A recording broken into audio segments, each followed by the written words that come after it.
Sa tuloy-tuloy na kampanya ng kapulisan laban sa mga taong may pananagutan sa batas, isang babae ang naaresto sa bisa ng warrant of arrest dahil sa kasong BP-22 o Batas Pambansa o ang Bouncing Check Law.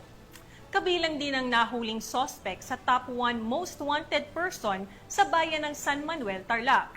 Narito ang balita ni Police Corporal Anthony Pico. Ikaw ay na-arrest ng violation of batas at pambansa bilang 20. Arestado ang isang babae na itinuturing na top 1 most wanted person sa bayan ng San Manuel, Tarlac sa isang operasyon na isinagawa ng pinagsanib na puwersa ng Umingan Police Station at San Manuel Police Station ng Tarlac Police Provincial Office noong Agosto 4, taong kasalukuyan, bandang alas 9:15 ng umaga sa Barangay Poblacion West, Umingan, Pangasinan.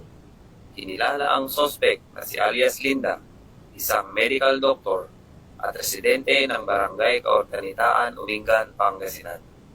Naresto siya sa bisa ng bench warrant of arrest na inisyu ni Honorable Lionel La Realeza E. Dunuan, presiding judge ng MTC, 1st Judicial Region sa Lingayen, Pangasinan, noong Hulyo 15, taong kasalukuyan.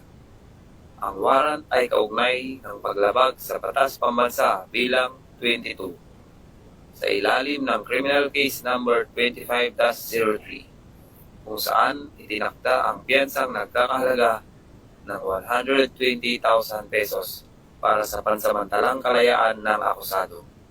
Sa ngayon ay nasa kustodiya na ng mga otoridad si alias Linda at inaasahang haharap sa korte para sa kaukulang paglilitis.